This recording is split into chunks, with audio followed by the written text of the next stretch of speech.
Welcome, listeners, to another episode of the Banquet Hall podcast. As always, my name is Kyler Nathan. I'm your host. New listeners, make sure y'all tap in with the podcast at Banquet Hall Pod. Follow on social media. I know some of y'all are coming in just to hear Cleopatra's story. Make sure y'all stick around for some of the older stories of the Banquet Hall Pod as well. Plenty of stories coming towards your way. This is actually going to be, we're recording this early, but this is going to be the first episode of 2024. So Happy New Year to any of our listeners. Hope y'all had a good New Year's. I'm manifesting that both of us had a great New Year's before this is even posted. So ready to get it going. Our guest today is the one, the only Cleopatra. Cleopatra, how are you doing today? I'm doing great. Excited. Good to hear. I'm doing great as well. Today was actually my last day at work for the year, going on my holiday vacation. And I'm not going anywhere but to visit family, but it just feels nice to know that tomorrow morning I don't have to check no emails. I don't got to work. I don't got to do nothing. I'm looking forward to it. Yes. I'm not in the same boat, but I love that for you. I appreciate the support. So what I've been doing lately, I've been starting the podcast off with random icebreaker questions I just think of randomly at the top of my head. And as Cleopatra is the second game owner to be on the podcast, make sure y'all tap in with Play Black Wall Street if y'all haven't already. I thought that the question of today would be just outside of your own game, what is your favorite game to play? Whether it's in a family environment, a friend environment, what's your favorite game to play?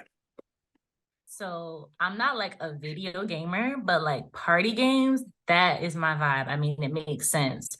I'm the oldest of 6 kids, so like my whole family, we play charades, headbands, if you heard of that. Of course, spades and Uno and dominoes. Like we're all about games.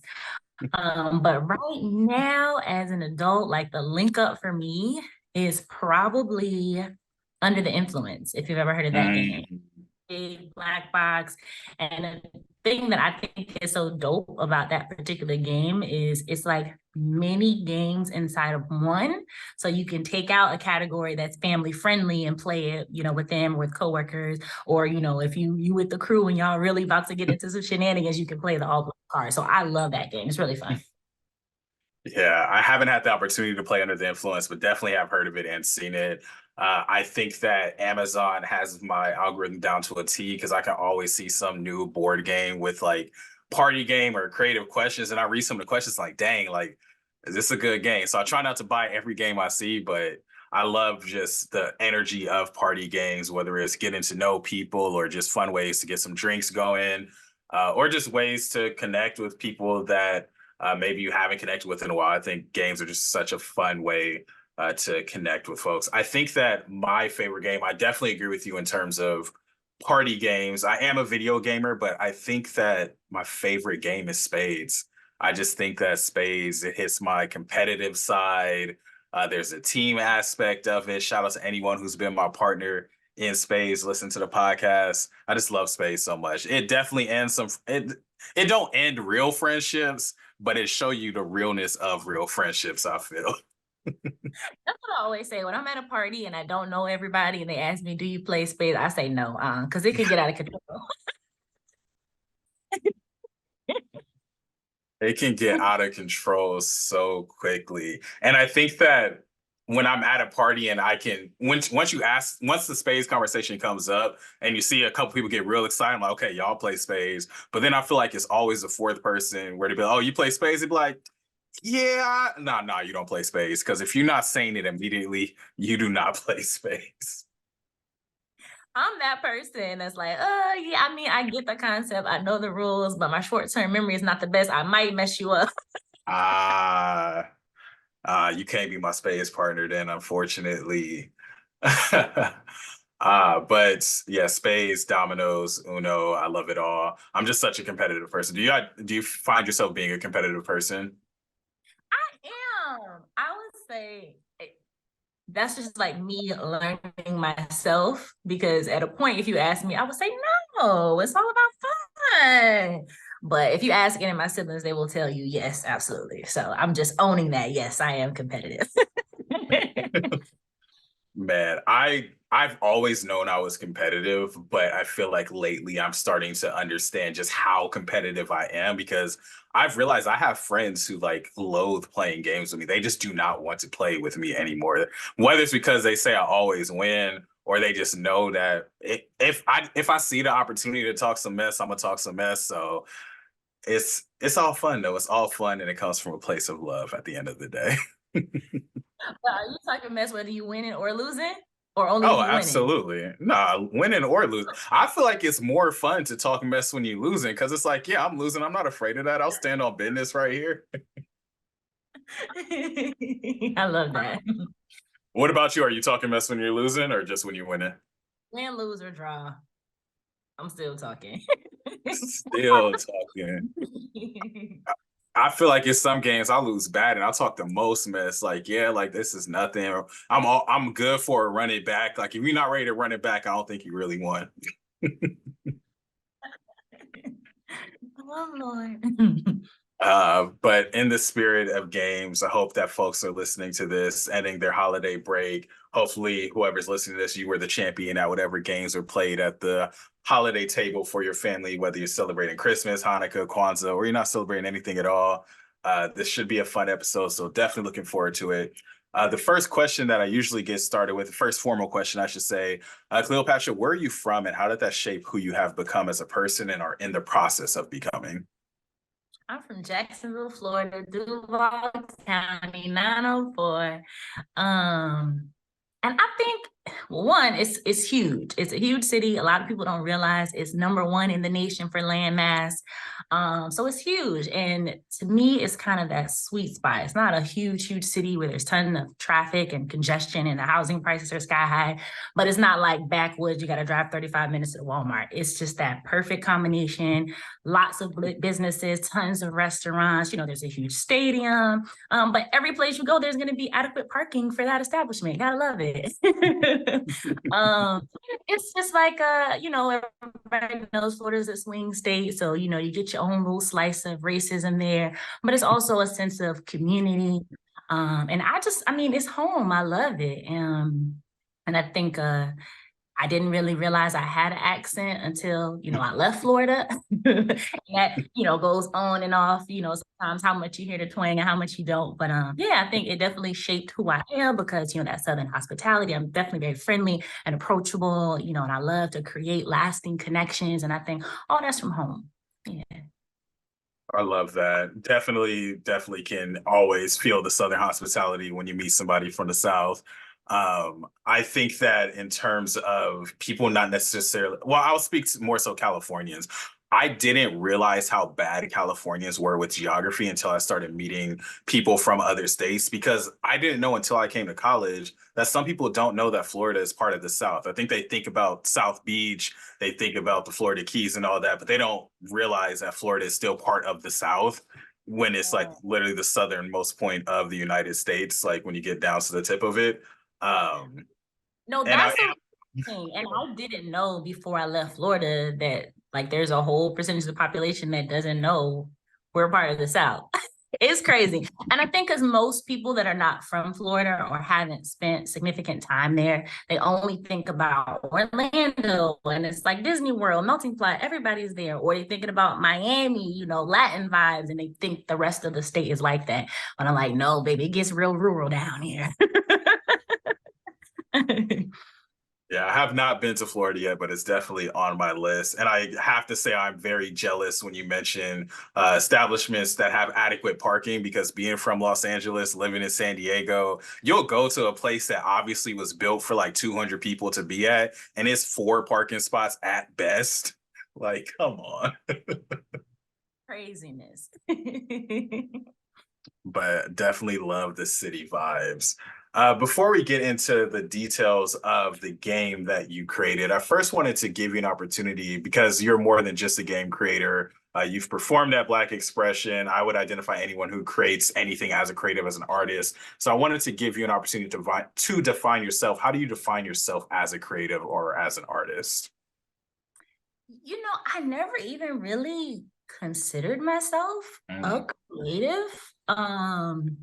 even though I've been writing poetry for a long time and I do like plays and short stories and music, but sharing that with other people is still pretty new to me. And even though I'm sharing it, it's not really for public consumption. To Mm, me, when I think about a creative and artist as somebody that is creating things that have personal value, but it's constructed in a way for other people to be able to understand whatever message you're trying to give, mm. or trying to get people to do something, whether that's an action or get them to feel something. And for me, for the most part, it's really just like therapy. Like, this is my diary out loud, and I'm sharing this with other people as kind of like a way to cope, a way to release.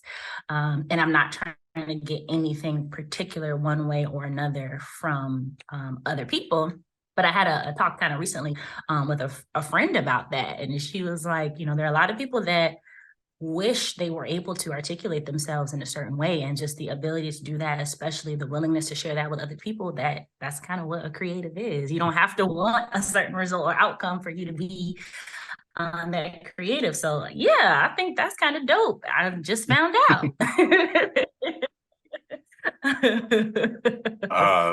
That's But amazing. definitely part-time. I don't do it full-time. Active duty military, that's like my primary job. That's how I pay the bills. But on the side, literally anything creative, I'm willing and open to try. So yeah.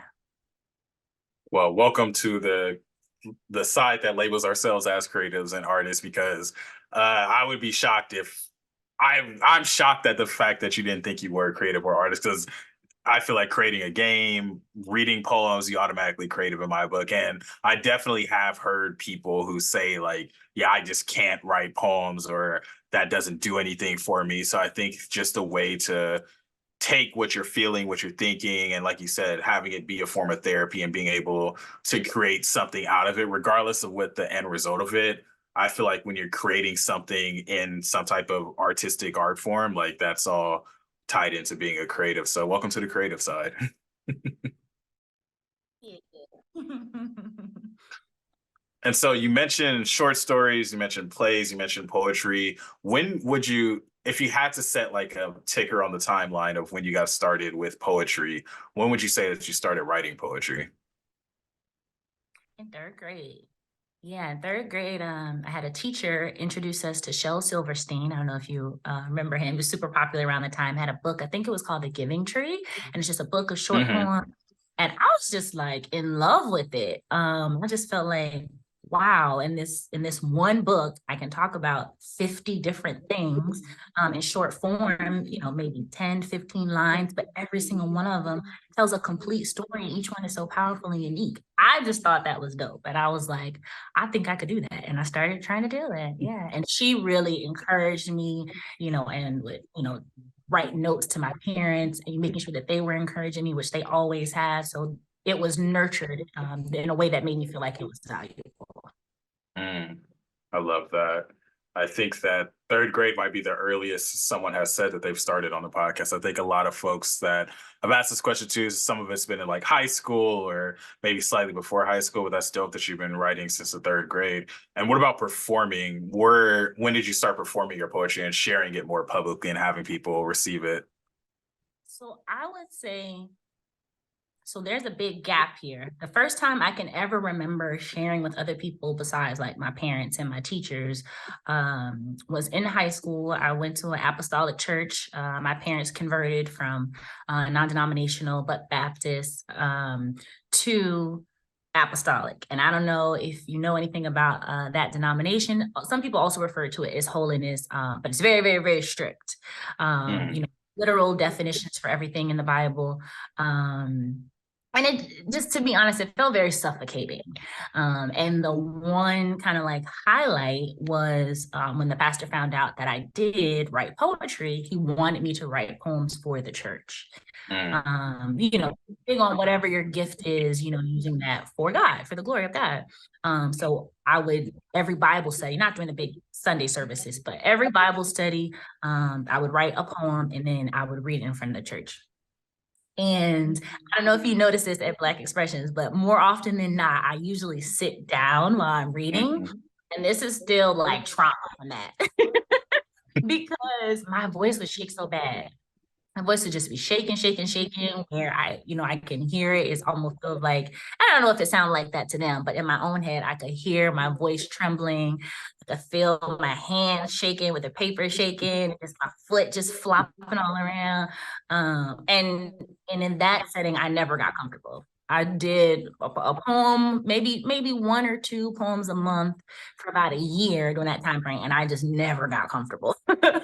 And then after that year, because I ended up, this is later in high school, so I moved away from home shortly after. And I don't remember ever sharing publicly anything creative that I wrote from that time, which this is around maybe 2004, 2005, up until 2020. Wow. So long before I just never share anything with anybody else. Um, And in 2020, I was on a deployment, obviously also during COVID. And so everybody's just trapped on the ship, no port visits, just no opportunity to go out in town and do stuff that you normally would, to make the time away from family seem a little, less traumatic. And so I was on a fun cat team. It's like a team you create to try to create a easier atmosphere for some of those young sailors that are spending their first time away from home. And so I created it's not really a poetry slam, it's more like a poetry corner, but we called it a poetry slam. So we did the last Thursday of every month, and we would just get out on the mess decks, which is where everybody eats their meals, in the evening time. And then they would write poems. Like some of them would write raps, some of them would just write like letters home that they wanted to read. But it was just supposed to be a space where we're not really in competition with each other. We're just creating a space where they can talk through their feelings. And so to kind of get it going, I would go first every time. Okay, here's something that I wrote. Here's what I'm thinking and feeling. Here are my frustrations. And that really just like their responses to it. And then afterwards, them coming to me and saying, oh, I really love when you said that. And you talked about, family members being suicidal. Well, I have this going on in my family. And it really just opened my eyes to how you can connect with people if you're sharing some of your innermost thoughts. That was a long-winded way of saying 2020 was the earliest time that I can remember just genuinely being open and sharing some of my poems. Yeah, that's really dope that you're able to curate that space for people because as someone who has hosted open mics and put on different poetry related events, there is something very powerful about being the first person to open that space and to be vulnerable, to be transparent, sharing a piece on the mic.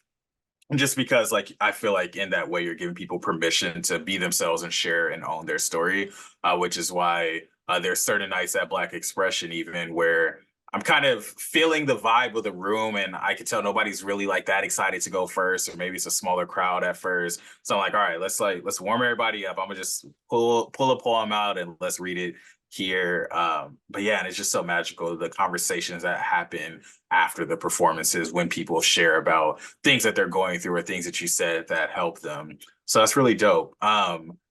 So obviously now you're in San Diego, a little bit different than Florida. What are some of the things that you've learned about San Diego that you either like that is different than Florida, or things that you like, oh, y'all San Diego is kind of weird, or y'all California is kind of weird? So this is my second time being stationed in San Diego. I was here from like 2018 to 2020 before. Then I was gone for 2 years and I just got back this past June. Um, I always say that West Coast vibes are weird. Now that's just because I'm a Southern girl. But I mean, you can't beat the weather. That's number one. Off top, the weather is the best. Um, it's kind of like a lot of overcast. For my days, I'm used to it being just super hot and humid, obviously, because I'm from Florida. But I like it. I like the weather. I like the food. There's a lot of good food now. It's really hard to get good soul food, but Mhm. the obvious, super close to the border, but some of the best Mexican food I've ever had in my life. So super, super good there. And there's just lots of new restaurants opening. And to me, it seems like they're having longevity. You know, you see restaurants popping up all the time and then closing down. It seems like, the restaurant scene here, you can really make it. So I love that there's so many day parties.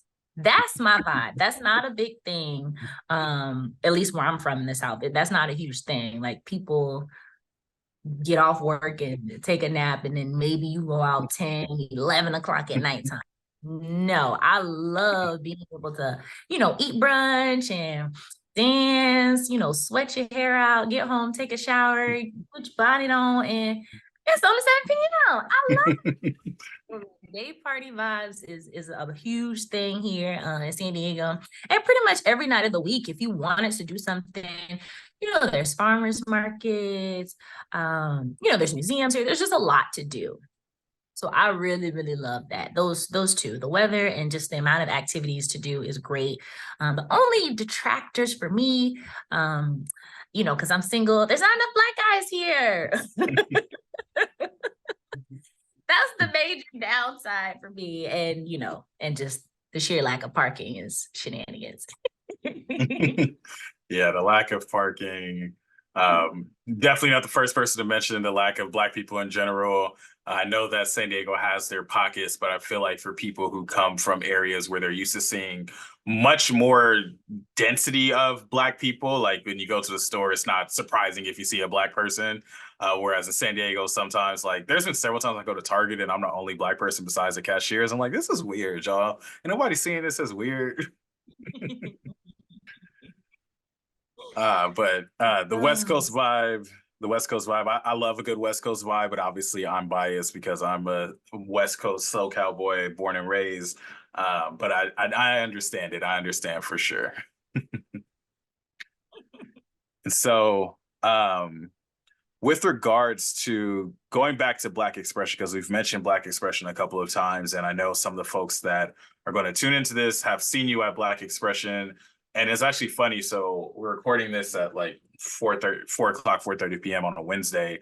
Literally 2.5 hours ago, Ayana had messaged me because I had a note on my story. It was like, oh, who do y'all want to see on the podcast? And she said, oh, you should interview Cleopatra. I'm like, oh, I literally am going to be on a Zoom call with her in 2 hours recording this episode. So that's dope that the people already want to hear your story. And through this podcast, as I interview folks from Black expression, I want people who have yet to come to Black expression to be able to get insight to what this community space means for people. So what can you say that you've gained with regards to being a part of the Black expression community? First off, I love it. I love the atmosphere. I mean, of course, you love the intent of it, but just sometimes you design something with a certain goal in mind and you're trying to create a certain space, but it just never quite comes to fruition. It just turns out different than you anticipated. And I don't know what that original vision was, but for me, I can only imagine that, it's grown leaps and bounds about the impact in the community. For me, I just think it's amazing. And I used to go to kind of a similar kind of like, you can do open mic night, but it's mostly poetry. Because in most cities you go to open mic night, it's mostly musicians that are playing. So it's not a ton of space that I've experienced that are mostly poetry, which I love. But one thing I think that's really, really unique about Black expressions is it's so open. You can do anything. Like we've had people come and do stand up. Sometimes, you just had a bad day. People can go on there and just give you a little rant. It's genuinely an open space to just talk things out, whatever you're thinking and feeling, which I think is amazing and dope. So, that kind of intimidation aspect of, oh, I don't know what to say, or I have this piece I really want to share. It's heavy on my heart, but it's not polished. I haven't memorized it. Like that stigma is completely removed from this environment. And I think that's very, very unique for Black expressions. I also think they keep the dollar value so low. Like especially in California, things are expensive. So I love that priority to keep it accessible to the community. Yeah, and I've gone to other ones. Like there was one in Memphis when I was stationed there that I would go to every Monday night. But I was worried I wasn't going to be able to find something similar here. But I mean, from my perspective, it's much better than the one that I went to before. Just because, and when I describe it to my friends, because I've been trying to get all my friends to go, when I describe it, I always say, it's open to everybody, but it's home for the weird Black kids. The ones that You know, you feel comfortable in other rooms, but in this room, no matter what your vibe is, you're gonna fit in, you know? And so I love that. I felt very comfortable right away. I just found it randomly on Eventbrite, just trying to type in poetry, see what would come up. And yeah, I've been coming every week that I'm in town since that first time. So that should tell you something. Hmm. What a perfect description. And I love the idea of like everybody's welcome at Black Expression, but it definitely is home for whatever niche Black identity you have. I feel like there's someone who's rocking with your energy at Black Expression. Like I was talking to one of my friends, she was like, "Yeah, I want to meet some like alt emo Black girls." I'm like, "Oh, come through to Black Expression. You'll find whatever type of Black person you want to interact with, whether you're into astrology, if you think astrology's dumb, if you love comedy, if you love anime, there's somebody at Black Expression for you.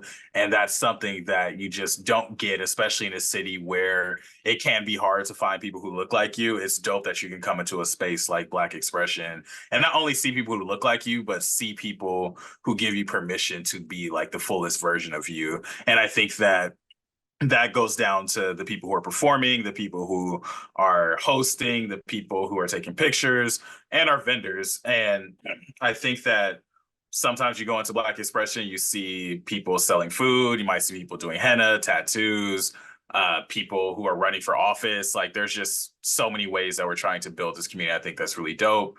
And that's also a good segue to talk about Keep It a Buck, because obviously some folks have gone to Black Expression and they've seen this wonderful pink box at the back table. Keep It a Buck, the adult party game, a game about transparency, requiring vulnerability and fearlessness. A little tequila helps too. What a tagline. So the first question I have for you with regards to Keep It a Buck is just what made you want to create your own party game? So it started with a Halloween party that I threw. And I'm really big on just party games in general. And everybody knows, like, if I'm throwing a kickback, it's going to be a lot of food and we're going to play games. That's just my thing. And just because it was like Halloween, everybody wants to, well, not everybody, a lot of people want to, have their whole attire out. Is you have that permission on Halloween. So the intent was to just create like some risque party questions to answer. So I literally just wrote a bunch of questions on some index cards. And put them in like a little Halloween bucket. Just thinking of what I think would be like shock value kind of questions. Ooh, tell everybody about this. And it was a big hit. Like all my friends really enjoyed it. And every kickback that I went to after that, people would ask me, "Did you bring your game? Did you bring your game?" Like, it's not a game, but okay, I got it in my trunk. So I just would ride around in my car with it. And then I had a friend ask me, he was going to like a big retreat, like a singles retreat, and he wanted to take it with him there. So I was like, okay, I think people like this, like for real. Let me try to make it a real thing. So yeah, and then the process was just trying to figure out how do you create a game and how do you get manufacturing and what does that look like? But yeah, it was an accident. Just wanted to do something fun for a party, and then people really liked it. Hey, I think that's where some of the most unique, wonderful inventions and creations are made. It's a complete accident that is filling a very needed need. And I love that you had a group of people around you who were able to affirm what you have created. Because I think so often somebody can create something like that and their friends do it and enjoy, but then never give any feedback or affirmation to it. So I think it's very powerful and important that you were able to get that affirmation and get it created. And so you mentioned like wanting to come up with questions that were like hot topic or have a wow factor to them. Were there questions that were harder to create or easier to create, or what was that process like coming up with the questions? I think for the original version, it was literally all about shocking people and getting people to laugh, loosen up, and have fun.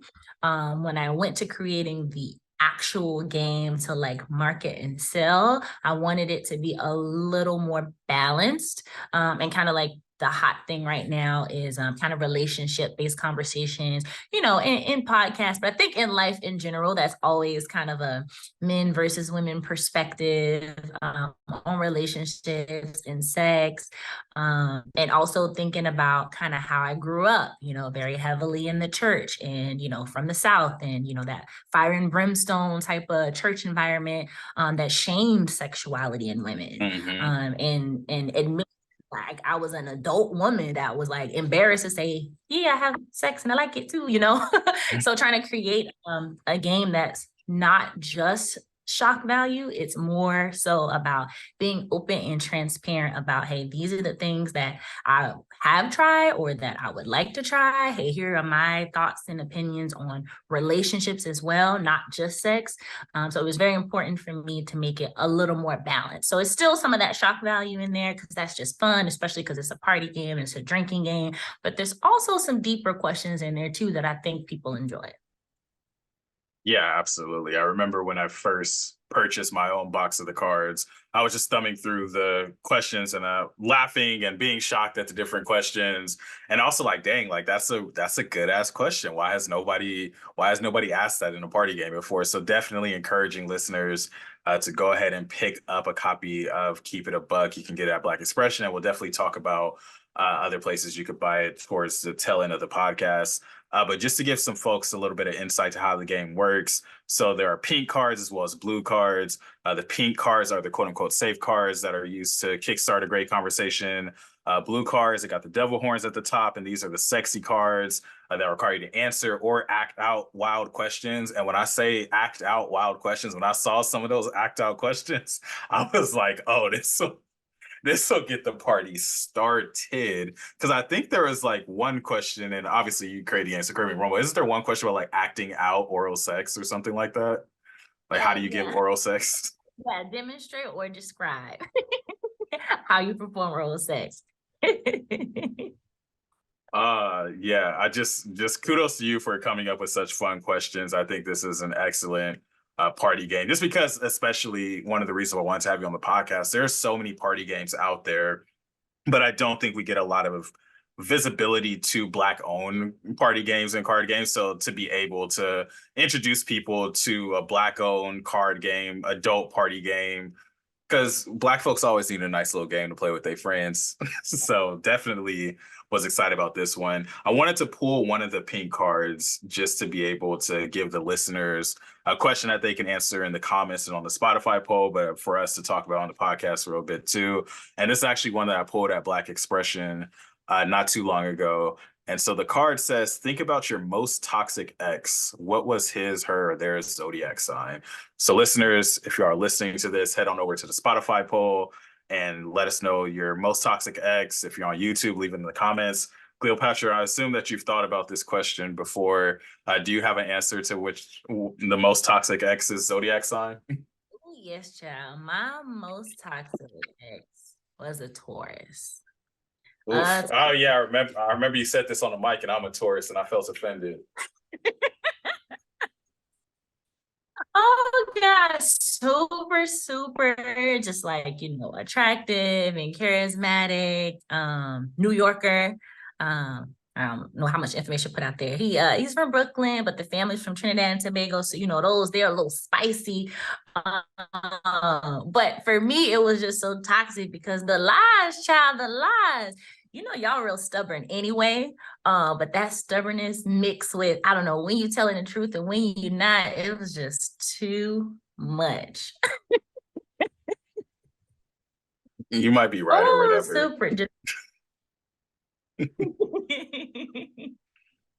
Oh Lord. Man. Yeah, I just remember I'm answering it too, but I remember when I asked it at Black Expression, there were some people just yelled it out right away. I'm like, "Ooh, y'all got some toxic exes if y'all thought about it that quickly." Like it was just, "Oh, what was your most toxic Gemini?" Like, damn.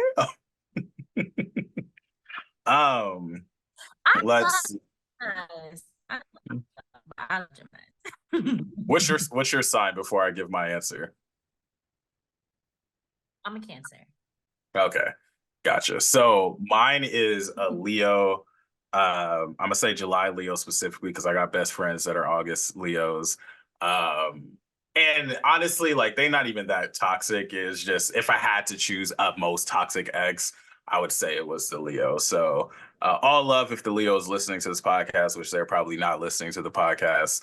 But it's all love on this side. Listeners, leave y'all most toxic ex zodiac sign in the comments. If y'all want to give us a fun story about why they toxic, please do. Like I read all the YouTube comments, so If y'all have a funny story, I will read it. Or if you want to send us a voice memo and vent about your most toxic ex, like let us know. But back to the questions at hand. Do you have a favorite question from the game? I would say my favorite pink card for like relationship safe question is if you had to send an ex to therapy for one issue, what would it be for? Because I just think it's like self-reflection is really, really good. So just thinking about those past relationships and not thinking about the things the person necessarily did to you, but thinking about their thought process, what they must have been going through to act out in that way. So identifying things that can be worked on. And then if they had the wherewithal to work on that, what would you want them to do? I just think that's a dope question. That's my favorite pink ones. Yeah. My favorite like blue cards, naughty cards. There's one that says, you know, if you have naughty photos on your phone, select someone to show a picture to. I just think that gets the people going because everybody got a few in their phone, even if it's in that little secret folder, you got some in there. So now pick somebody to show one to. Man, just preparing and doing this podcast, I just want to host a party now and just play this game because I want to be in the environment and see these questions play out. And I think that one of the things that we haven't mentioned yet explicitly, and I love that you included this on the instruction cards, says be honest and open because if anyone thinks you're holding back or not telling the truth, they can yell out, keep it a buck. I love calling people out because you know it'd be people you ask a question and they give you the sugar coated, not real answer. I'm gonna be the first one like, nah, keep it a bug. Or they lie. I've been engaged where people lie about a question and their homegirl is like, no, ma'am. Give it a buck. I was there with you. uh, You did that before. yeah, friends gonna call you out on your stuff for sure. Do you have any funny stories that are safe to tell on the podcast? And safe to tell meaning that you're not about to out Right. anybody's like story that was supposed to keep secret. But any funny stories, whether or not they're PG-13, who cares? But any funny stories from a time you played? Just what comes off the top of my head is there's a card that's about it basically says to act out your favorite sex position. And so this is a co-ed party that we're at. And I know everyone well, but they don't know each other well. And Mm. so one of my she's tall like me. She's maybe like 5'11", maybe 6 feet tall, super, super thick, like thighs, butt, just like, you know, goddess. And this little old guy, I don't know, he might have been like 5'6", 5'7", skinny, that she chose to assist her. And of course, her favorite position is back shots, child. Thought she was gonna throw him through the wall. He was holding on for dear life. I enjoyed it, child. They were actually acting it out. So I was like, "Ooh, okay, that's the type of time we on. I love it." Oh my gosh, that is so funny.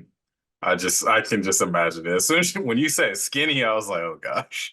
Ah, that is so funny. Um, are there any plans for expansion packs or what's the next level of Keep It a Buck? Because I feel like eventually we're gonna need some new cards or a 2.0. What's the next level for Keep It a Buck? So I've been throwing around some ideas. One is still in its infancy. So I'm still like, you know, trying to get the marketing together, figuring out what my actual strategy is, you know, getting my sales and stuff up. You know, you don't want to invest too much money before, you know, you see a return. But I definitely see it being a series, different target audiences for each one because this one is very much co-ed. But I was thinking of doing kind of like a ladies' night edition, Mm. calling it, you know, keep it a buck, you know, colon, are you my daddy edition? Like questions about finding an ideal mate. Oh, but yeah, I definitely see expanding for sure. Oh, that's awesome. Hey, as many additions as you come out with, because I'm with it. I think this game is so dope. So excited that you get to explain it to some of our listeners, and hopefully, even if it's just a few people, I hope a few people buy the game just from listening to you talk about it on this podcast. Is there anything that you would say that you learned about yourself through the process of creating Keep It a Buck? I would say, and I mean, it might sound silly, um, but even though I'm kind of like a self-proclaimed, sexually liberated woman, because, I've just grown leaps and bounds in terms of, owning my own sexual identity, being more vocal, asking for and setting clear expectations about, hey, I deserve pleasure too. Here are the things that I want and expect. So I'm in a much better place than I used to be. But there's still a lot of stuff that I haven't tried that I would love to. I listen to all the sex podcasts. I can give you a whole laundry list of sex positive podcasts that I listen to. And it's just all this exciting stuff that I want to get into, but I gotta find a quality partner. But yeah, I don't know. I just had in my mind that I was a lot more and I think I am. I'm very sexually open, but I think I had in my mind I was more adventurous than I was. But when I started writing out a lot of questions, I'm like, I have not even done that, or this, or this, or this. I need to make up for lost time.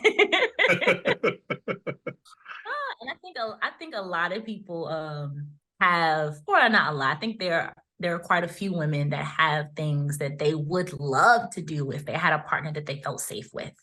Mm. So yeah, I think that was eye-opening for me. I think that's such a powerful thing to call out because I think that, well, not even I think, we as a society, especially an American society, sex is such a taboo topic. And I think, especially when it comes to women and folks who aren't identifying as men, when they're talking about their sexual experiences or being open about their sexual lives, then all of a sudden it's like, oh, like, why are you saying all of that? Or being very dehumanizing or trying to silence people for talking about their own sexual liberation.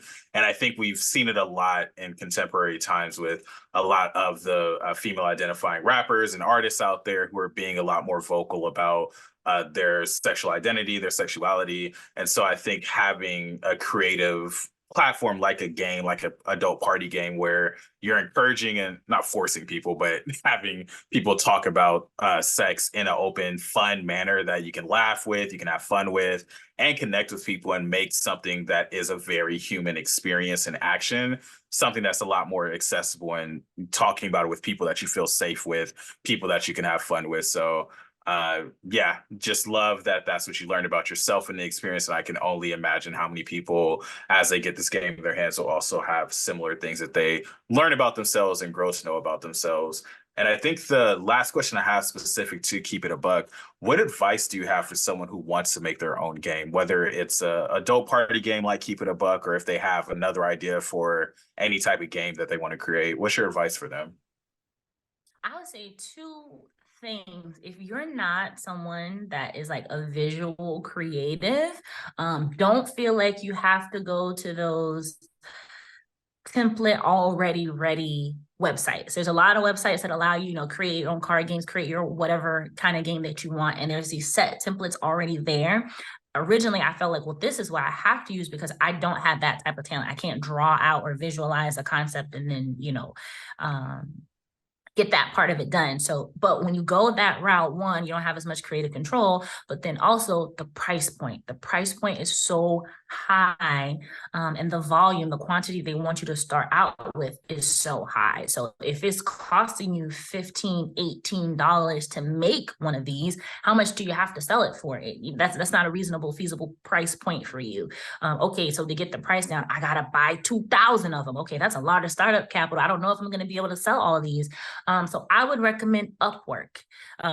If you haven't heard of it, Upwork is a great website. There's an app version of it, and it's literally for all types of creative people. So you can link with someone to help you build your social media. You can link with someone to help you design a logo.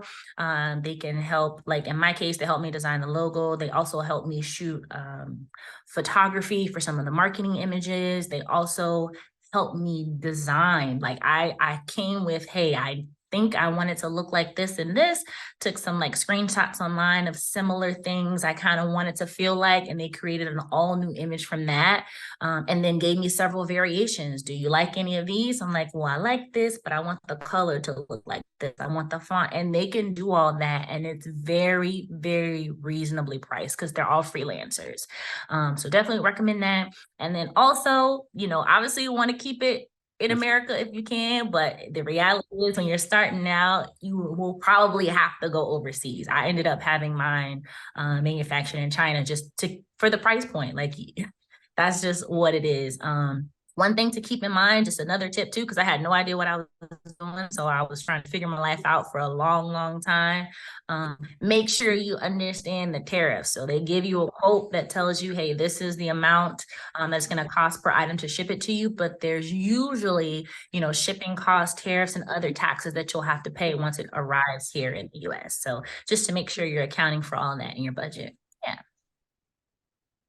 I think those are all very practical and very good pieces of advice for our listeners because I think one of the other inspirations behind wanting to do this podcast was to be able to demystify a lot of these processes for people.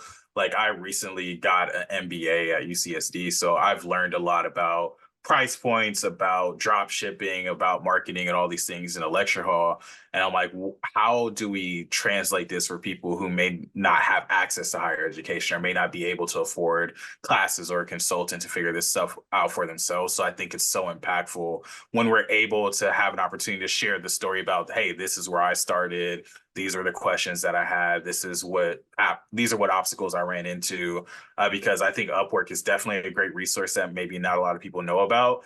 And I've even started to put myself on Upwork. I haven't officially made the profile yet, but wanting to help people with the writing aspect because I think sometimes people have like a lot of ideas that they have, but maybe don't know the most succinct or descriptive way to describe what they're trying to say. And so just trying to find ways that I can help people who are struggling to tell their stories. So I'm sure if you're listening to this and have an idea, there are so many different people out there who are looking to help in ways that they're very passionate about. So yeah, it takes a village, and sometimes that village is people you don't know in life, but are still trying to make it themselves too.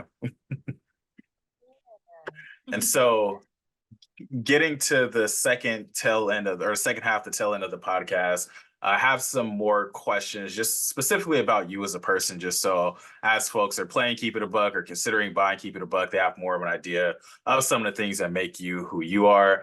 The first question, this segment is called The Fourth Place. And the idea behind the fourth place is there's this case study that I read about in my MBA class about a coffee shop that was trying to figure out how they wanted to segment themselves, and they wanted to be the third place between work and or school and the home. So this third place that people can gather to socialize, have a break from life, whatever it may be. And so with the fourth place, the question I have for my guests is, where's your Zen place? So outside of work, outside of home, outside of school, outside of a coffee shop, where is a place or a scenario or a set of circumstances where you feel the most peace of mind? I'm definitely an outdoors kind of girly. So anytime I can be on a balcony or a rooftop or in a park, anywhere I can feel the sun on my skin, I can feel like a breeze on me. And preferably it's quiet.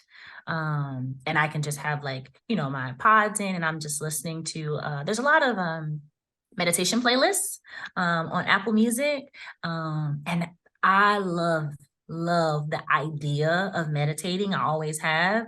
But I have anxiety and I'm also just like a chatty Cathy. Like even when I'm not talking, like my brain is always going, going, going. So meditation was really, really hard for me because I felt like it has to be silence around me. I have to sit in a quiet, dark room. I can't move and I need to learn how to quiet my thoughts. And it was just like a major breakthrough for me to realize, no, you can tailor this to fit you and what's going to be the most valuable for you. So, and my meditation practices are usually outside. I usually have a playlist, not of music, but of sound. And I remember we had a conversation Black Expressions about Andre 3000 and the Flute album. That's like a perfect album for that purpose. Janae Aiko has a couple too, but just anything that is primarily instrumental and then has, maybe one or two kind of repeat phrases where you're not thinking about what they're saying. And so just picking a phrase that I want to say and repeating that kind of over and over to myself. Calm down is my favorite one.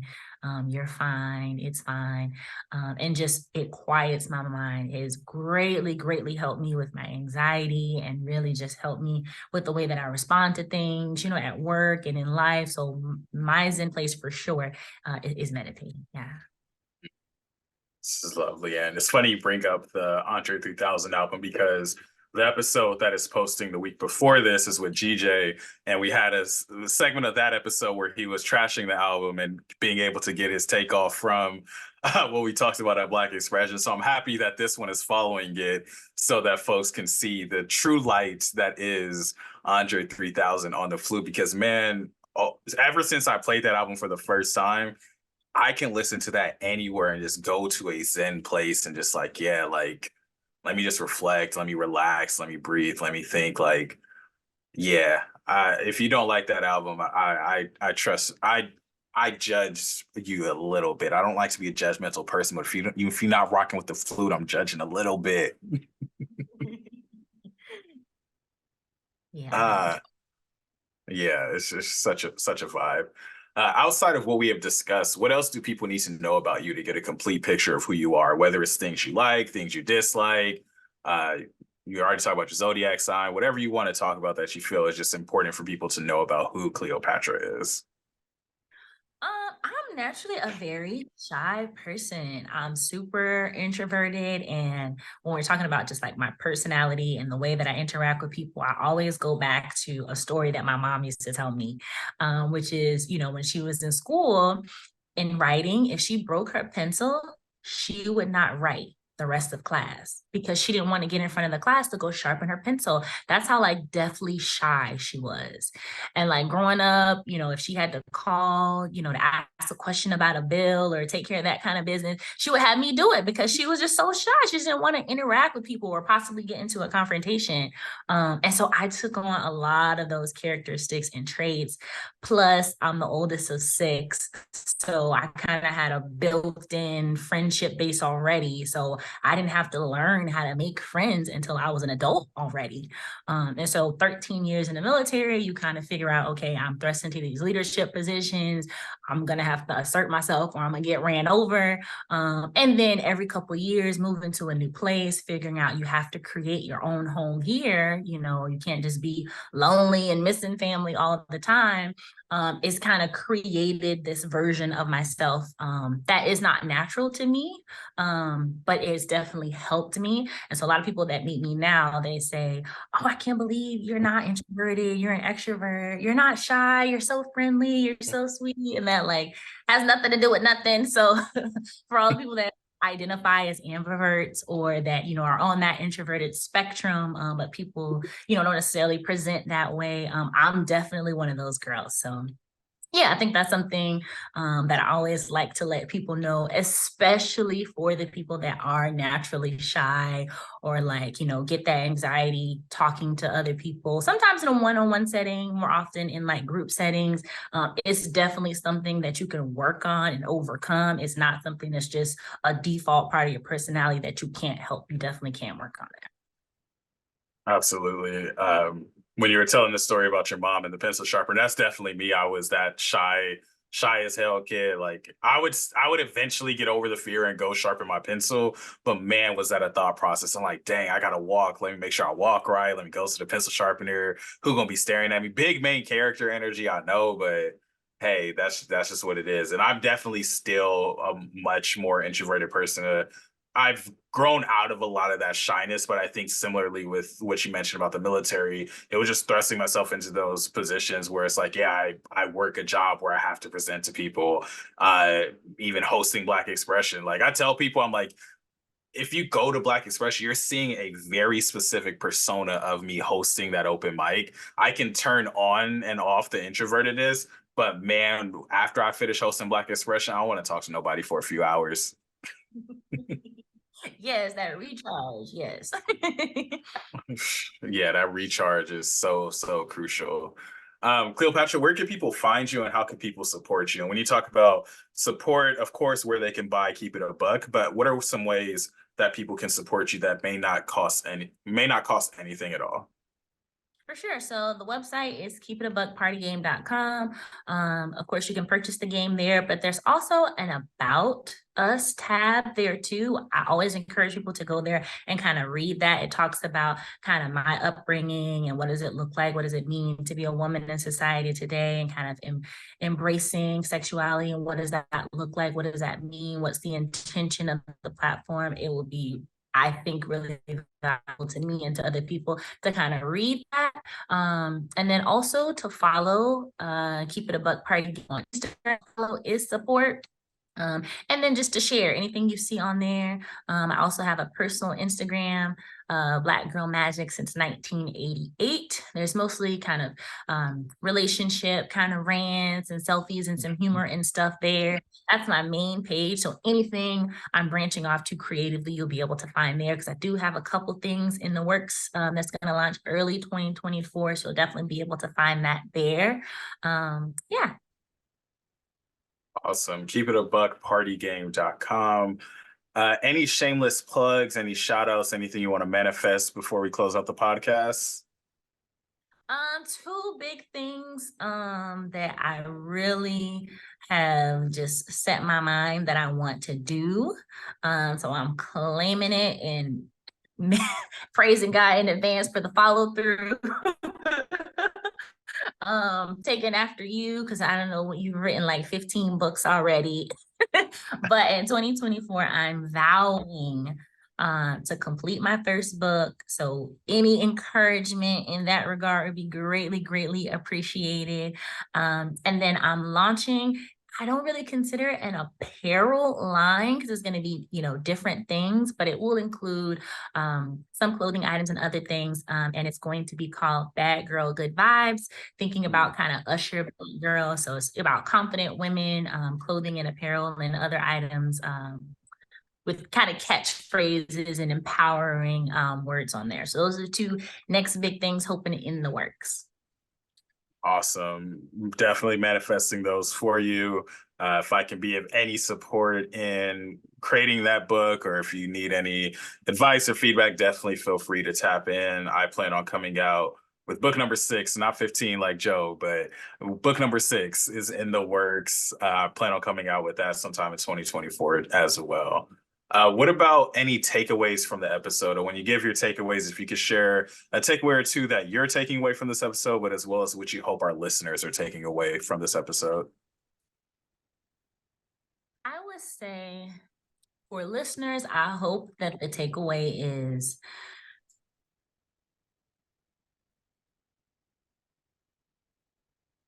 just self-confidence, right? Things that you're unsure about, things that maybe you feel confident doing alone, but you don't necessarily feel like you are confident doing other people, to take that risk.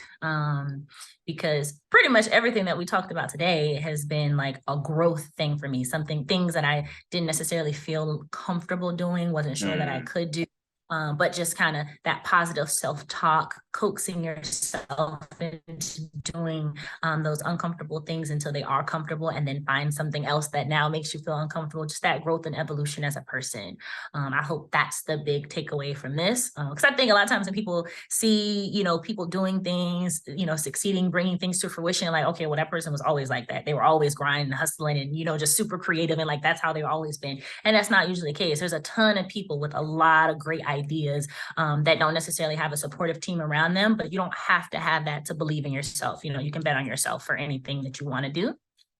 And I think the big takeaway for me personally from this, just kind of that piece that we spent talking about Black expressions, and just kind of a reminder for just in a short period of time, because I've only been back here since June. And I want to say I found Black expressions around August, September timeframe, and just a reflective moment on the community that I feel like that I've built there. You mentioned Ayana, and which I love her. She's so adorable, and I love her boy. And just Ian, which I think I always love he do his little fit checks and he came and blew us away with the saxophone. There's just like so many people that I've met that are just like such kind, genuine spirits. And I'm used to being around a lot of family. So feeling like, I've built that second family here in San Diego is just huge. And, I know I enjoy going to the events, but I think within this podcast during this time, it really provided me the opportunity to see like, no, yeah, you enjoy going there, but you're creating a community there. And I think that's dope. Oh, absolutely. And I think even just hearing you say that, like, it feels like you've been around Black expression way longer than just August. Like, I feel like I've known you at least a year now, but apparently it's only been like 4 months. So that's really cool. I think that my takeaway from this episode, something I mentioned a little bit earlier, but what I want to reiterate is just affirming what you think your friends are good at. Just because I think that there's another scenario where you come up with these questions for this Halloween party and then people play the game and never say anything about it, or they don't say that they enjoyed it, or they don't encourage you to move forward with your passions. And I think that the more that we affirm what our friends are good at, what our friends are passionate about, I think it just makes it a lot easier for us to navigate this world. And I think that through this podcast, that's one of the goals that I want to make sure I always keep in mind, is just to give people an opportunity to be affirmed. And I talk about this before recording with all of our guests. Part of the impetus behind the podcast was just seeing celebrities' stories all the time, but not the people who I know are doing great work in this world. And sometimes, like most of the time, actually, I'll probably say probably 90% of the guests of this podcast is the first podcast they've ever been on. And just to even validate that what people are doing is worth talking about for an hour, I think there's power in that. So my takeaway from this episode is just to continue to affirm people that you care about. I think that's so important. Yeah, I agree. And then last but not least, recommendation corner. So at the end of each podcast, I like to leave our listeners with recommendations from our guests, and recommendations that can come in the form of books, podcasts, movies, songs, any piece of media that you feel is important for people to check out, whether it's to get to know a layer of yourself better or just something that you think is really dope that more people need to check out. And I would say you mentioned Sex Positive Podcast earlier, perhaps a plug or two for a sex positive podcast that folks can check out if they're interested in learning more. Yeah, there's quite a few. Her name is escaping me. I think it's Chandra Boudram, but the podcast is called Lovers and Friends. And she's a sex and relationship. I don't want to say therapist, but she definitely has several certifications. And the thing that I think is really unique and dope about her podcast is she speaks kind of from a clinical perspective. And she is just so good at breaking down the emotional attachment to sex. Like she has different guests come on, both men and women, that talk about issues that they've had in their relationships or kind of their perspective on love and on sex. And usually even things that sound very like crass or very curt, she breaks down, what about you, what about your upbringing really has you having this type of perspective towards sex. And let's break down why that's kind of keeping you in bondage and not giving you the ability to express yourself sexually the way you would like to. So I think she's super dope. I love that. That's called Lovers and Friends. And then on the more raunchier side, just like for fun and giggles, I love Horrible Decisions. It's spelled WHORE, like horrible decisions. I love them.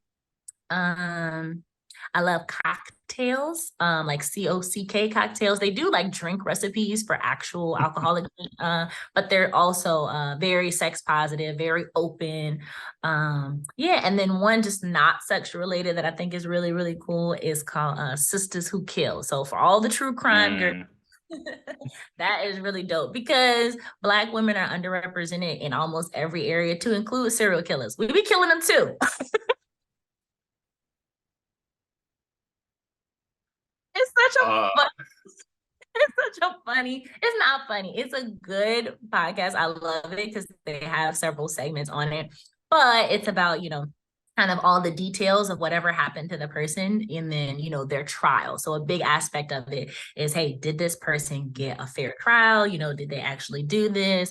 And kind of their place in society. Is that what contributed toward them doing these acts? So I think it's dope.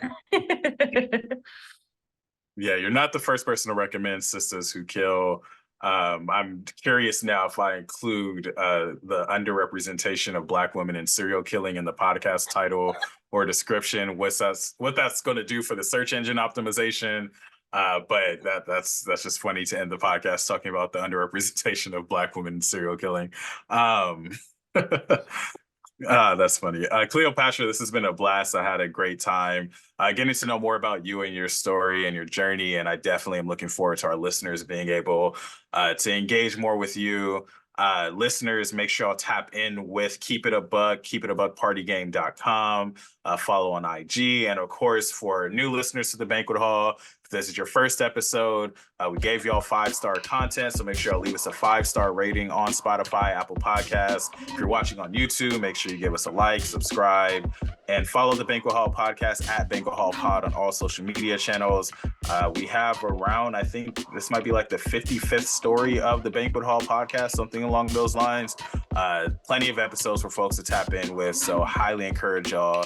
You finish Cleopatra's story, go pick up another story, go pick up the card game, and we're going to catch y'all next episode. Cleopatra, thank you so much for your time, and hope you have a good rest of your day, a happy holidays, and for the listeners, because I'm speaking into the future, Happy New Year.